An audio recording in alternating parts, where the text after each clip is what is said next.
Chez Weta, votre boulot est de transformer le rêve en réalité. Comment faites-vous? On part d'une histoire géniale et on travaille avec un réalisateur et une équipe passionnée pour donner vie à ce monde fantastique. Mais ce monde fantastique doit rester mythologique. Les objets et décors doivent être vrais et crédibles pour que les acteurs prennent du plaisir et que les spectateurs y croient.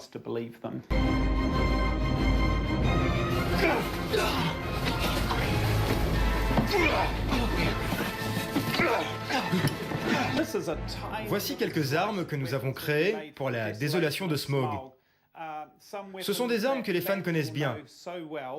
Voici les armes blanches d'Orlando Bloom. Et comment il la tient? Comme ceci.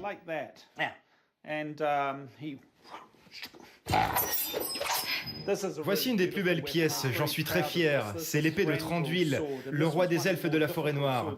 Ce fut une épée difficile à réaliser, la poignée est ajourée, ce qui la rend très légère. C'est une épée d'elfe, n'est-ce pas?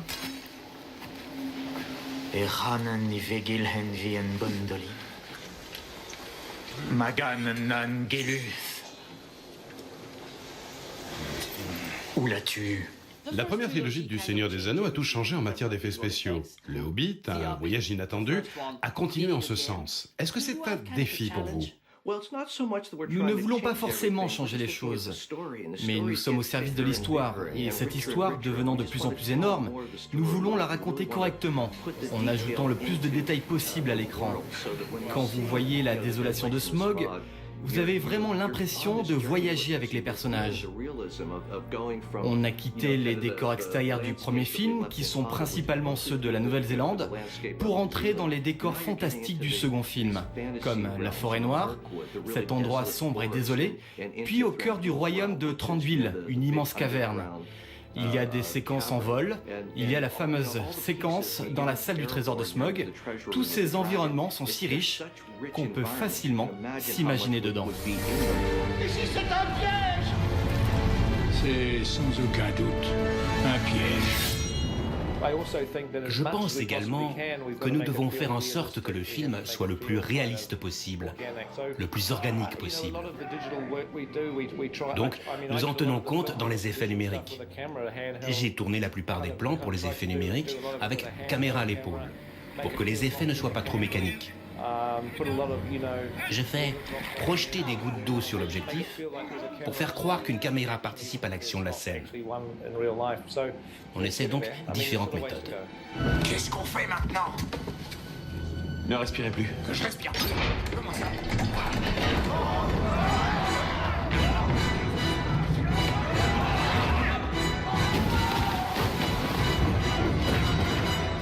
La scène des tonneaux est probablement la plus physique du film. Est-ce que vous pouvez m'en dire un peu plus? Nous avons tourné cette scène de différentes façons. Nous avons tourné en extérieur sur la rivière Pelorus qui parcourt l'île sud avec des courants très forts et des hautes falaises. Nous avons tourné en studio dans ce qui ressemble à une machine à laver géante. Nous avions des tonneaux où on devait pagayer avec nos pieds, des tonneaux comme des autotamponneuses et des tonneaux montés sur vérin qui nous laissaient toute latitude pour les combats.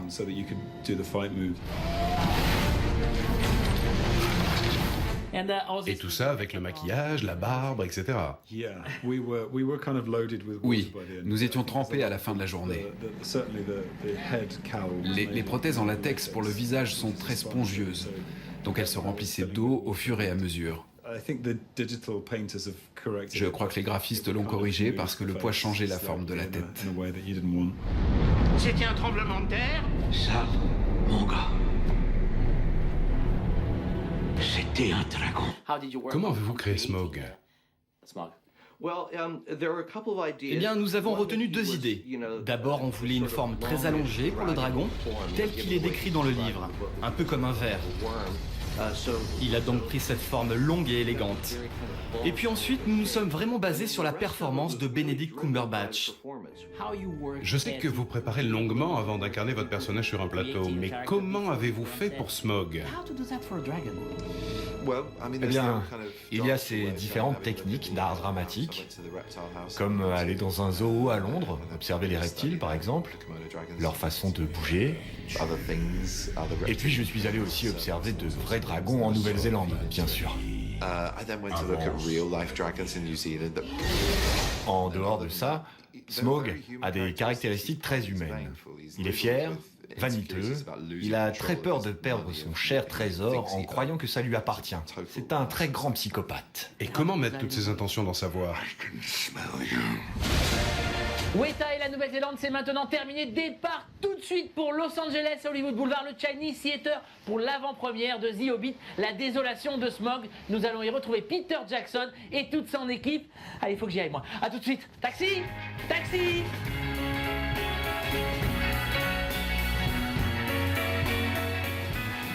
Vous avez consacré 18 ans de votre vie à Tolkien, c'est bien ça?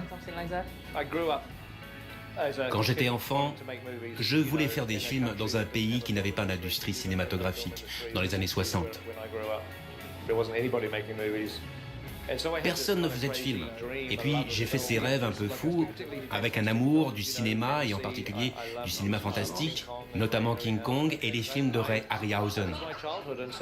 Ils représentent toute mon enfance. Donc aujourd'hui je suis un enfant de 7 ans qui réalise son rêve. J'ai vraiment beaucoup de chance.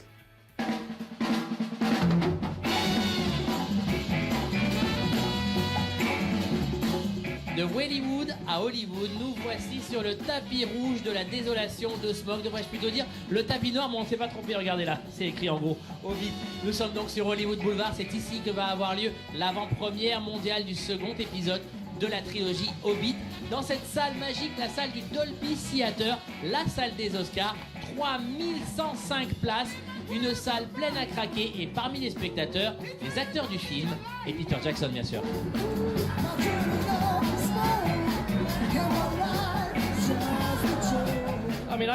Je fais simplement des films pour divertir les gens. Donc j'espère que ce film les divertira. Oh oui, ça va bien. Ah, bonsoir, bonsoir. Les yeux, non, pas travail, don't work. Ah, je ne me rappelle plus du mot en français, je suis aveuglé par les flashs. Cette avant-première est gigantesque. Oui, c'est énorme. Ça fait quoi de passer du lac Pukaki à Hollywood Boulevard? C'est simplement un peu différent, oui. Ce sont deux endroits très dramatiques, mais pour des raisons totalement différentes. Oh, bienvenue à vous, Canal+. Comment ça va? Ah, ça va bien, merci. Oh, magnifique, Sosie. Donc les orques parlent français. The Orcs, they speak French. J'aimerais encore manger des hobbits. J'ai faim. Dites-moi comment on écrit une chanson pour un film comme celui-ci. C'était incroyable.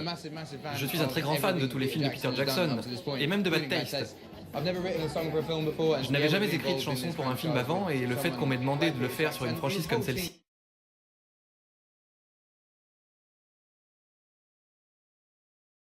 c'est génial. Et toute son équipe est tellement enthousiaste.